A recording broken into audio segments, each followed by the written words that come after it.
Bom dia! E aí, como foi o final de semana de vocês? Foi fresquinho, né? Deu pra gente descansar bastante. Quem gosta de dormir, tava bom pra dormir.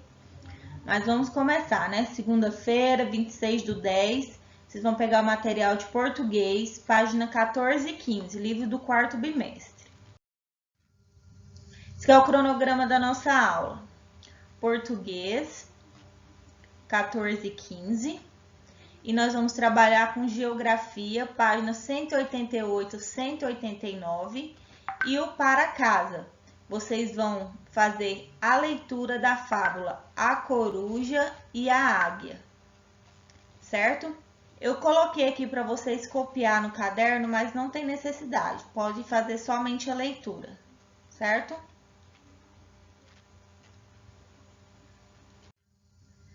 Eu vou ler com vocês o texto e vocês acompanham comigo, tá? Gostar de ler. Pedro Bandeira. O velório da onça. A onça estava meio velha e cansada de correr atrás dos bichos. Teve então uma ideia. Espalhou a notícia de que estava para morrer e que, antes de estiscar as canelas, gostaria de receber a visita de todos os bichos da floresta. Em seguida, meteu-se em sua caverna e esperou. O plano foi dando certo. Uma a uma as visitas foram entrando na caverna para despedir-se, e a todas elas a onça esperta foi papando. Até que chegou a vez do jabuti. Ele veio devagarinho e parou perto da entrada da caverna. Lá dentro, a onça percebeu que o jabuti estava indeciso, por isso começou a dizer: "Entre logo, amigo jabuti, já estou tão fraquinha, venha fazer-me companhia." O jabuti recuou e, preparando-se para escapar, respondeu: "Obrigado pelo convite, amiga onça, mas pelas pegadas que há no chão, vejo que há muitos bichos aí entraram e nenhum deles ainda saiu. Pelo jeito, sua caverna deve estar superlotada. Eu volto depois, quando todos esses bichos tiverem saído e a caverna estiver mais espaçosa." E deu no pé. Esse aqui fala um pouquinho sobre Pedro Bandeira, que foi o escritor do texto. Pedro Bandeira nasceu na cidade de Santos, no litoral do estado de São Paulo. Foi professor, jornalista, no teatro, trabalhou como ator, diretor e cenógrafo. Seu primeiro livro para crianças foi O Dinossauro que Fazia Au-Au, que faz um grande sucesso. Hoje, Pedro Bandeira escreve para os adolescentes. Um dos seus muitos livros, A Droga da Obediência, já foi lido por milhões de jovens. Questão número 1. Leia com atenção o texto, O Velório da Onça. Nós já lemos, mas vocês vão ler novamente, de Pedro Bandeira. E circule as palavras que você não conhece. Então, vocês vão voltar lá no texto, reler o texto e circular. Essa número 2 nós não iremos fazer, né? Porque não tem como a gente conversar sobre as palavras que vocês não conhecem. Então, vocês só marquem no texto. Que nome recebe as histórias em que plantas e animais falam e se comportam como pessoa? Lembra quando a gente falava sobre o gênero textual? Poema, fábula, conto, história em quadrinho. Quando eu tenho um animal que conversa com outro, eu tenho o quê? Uma fábula, né? Lembram disso? Então, o texto que nós acabamos de ler foi uma fábula. Por quê? Porque os animais conversam entre si. Quais são os personagens da história de Pedro Bandeira? Também está no texto. Retorne no texto e veja quem são os personagens.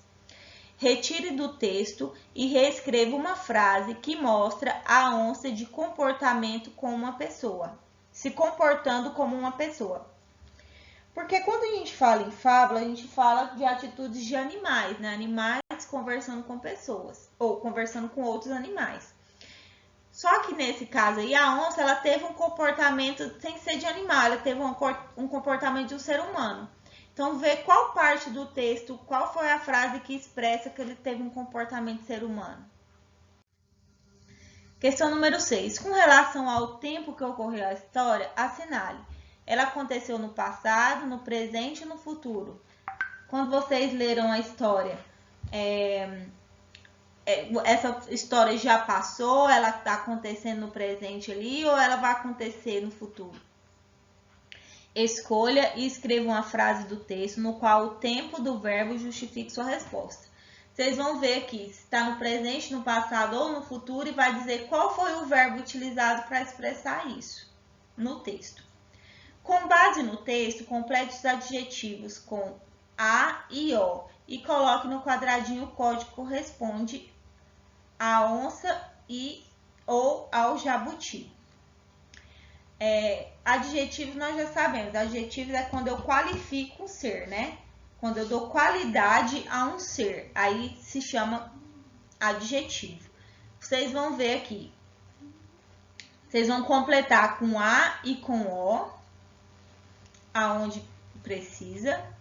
E vão marcar se o que falou aqui, quando vocês completar que formar uma palavra, o que falou sobre a onça ou sobre o jabuti. Se está falando da onça, vocês vão pôr um quadradinho. Se está falando do jabuti, vocês vão colocar uma bolinha. Isso tudo de acordo com o texto. Modo de dizer. Esticar as canelas é o mesmo que, quando a pessoa fala que está esticando as canelas, ela está querendo dizer o quê? Isso é um ditado popular. Dar no pé é o mesmo que, vamos colocar também. As histórias que têm bichos e plantas como personagens costuma ter um ensinamento ou uma moral da história. Qual poderia ser, em sua opinião, uma moral para essa história? O velório da onça. Responda oralmente. Como nós não vamos responder oralmente, vocês podem escrever no cantinho aí do livro de vocês. Qual moral que teve essa história? Que sentido? Qual foi o sentido de contar essa história para o leitor? Qualquer dúvida, vocês podem me chamar. Até a próxima aula.